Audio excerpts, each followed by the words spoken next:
The story that you are about to hear is a compilation of documented true facts, featuring characters, events, or places that has played a role in shaping history.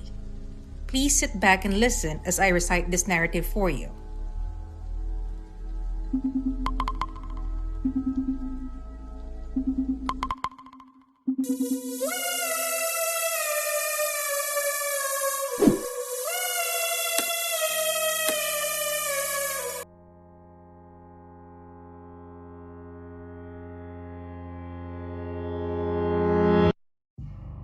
Harold Fredrick Shipman was a convicted English serial killer.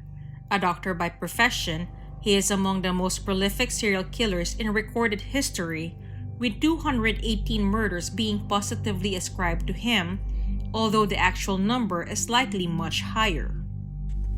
Harold Fredrick Shipman was born in Nottingham, England, and the second of 4 children of Vera and Harold Shipman, a lorry driver. His working-class parents were devout Methodists. As a youngster, he played rugby league and was considered very good at it. He also was an accomplished long-distance runner and became the vice-captain of the athletics team in his final year of school. When Shipman was 7 years old, his mother died of lung cancer, and because he had been very close to his mother, her illness and death had a deep effect on him. Towards the end of her life, doctors would come to the home and administer her morphine, and Shipman was present to see the effects the drug had on his mother. To him, morphine took away all the pain his mother was suffering, even though her illness was terminal.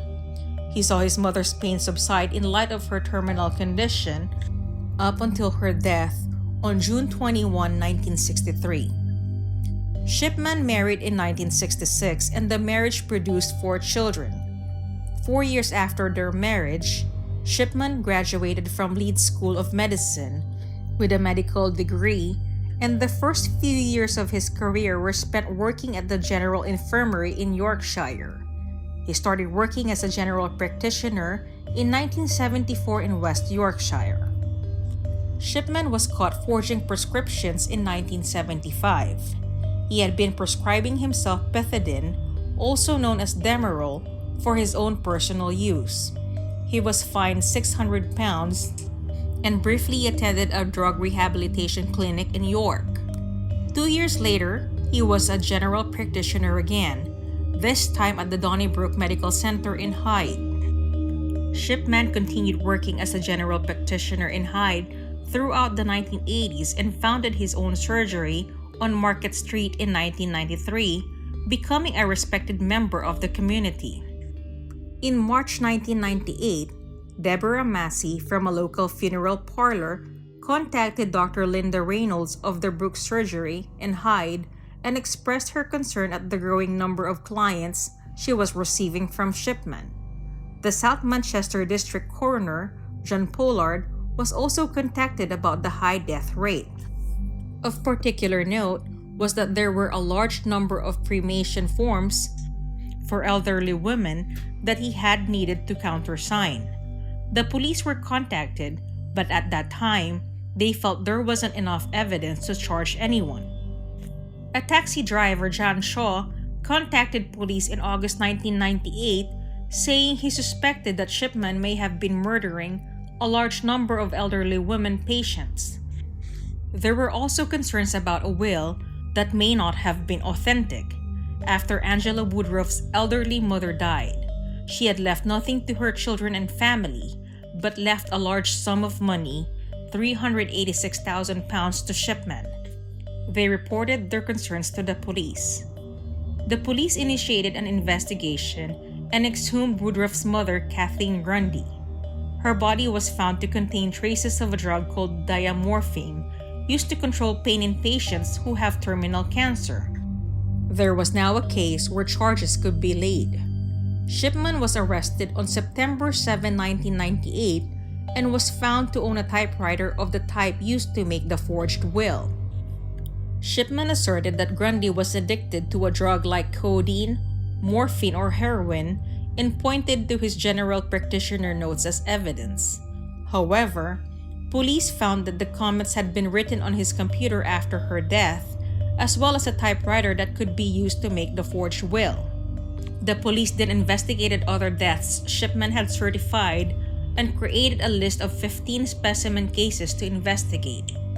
They discovered a pattern of his administering lethal overdoses of diamorphine, signing patients' death certificates, and then forging medical records indicating they had been in poor health and attributing the incident to natural causes.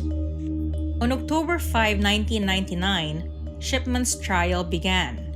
He was charged with the murders of Irene Turner, Marie West, Jean Lilly, Lizzie Adams, Ivy Lomas, Mary Queen, Muriel Grimshaw, Kathleen Wagstaff, Nora Notal, Bianca Pomfret, Pamela Hillier, Winifred Milor, Maureen Ward, Kathleen Grundy, and Joan Milia.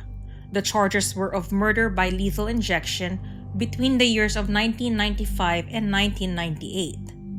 At the end of the trial, the jury deliberated for 6 days.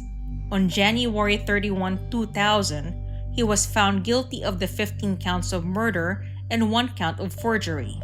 He received 15 life sentences plus 4 years for the will forgery. In 2002, the Home Secretary confirmed the whole life tariff was appropriate. On January 13, 2004, Shipman took his own life by hanging himself in his cell at Wakefield Prison. He was discovered at 6:20 p.m. and declared death at 8:10 p.m. He had used his bed sheets and tied them to the bars on the windows of his cell to hang himself. Although some families of his victims were relieved he was dead, others felt as though they had been cheated, as now there would never be a confession or answers as to why he had killed his patients. Although it is uncertain as to why he committed suicide, he had mentioned to his probation officer that if he killed himself, his wife would remain financially secure and continue to get the pension. If Shipman lived past the age of 60, she wouldn't have been entitled to the pension.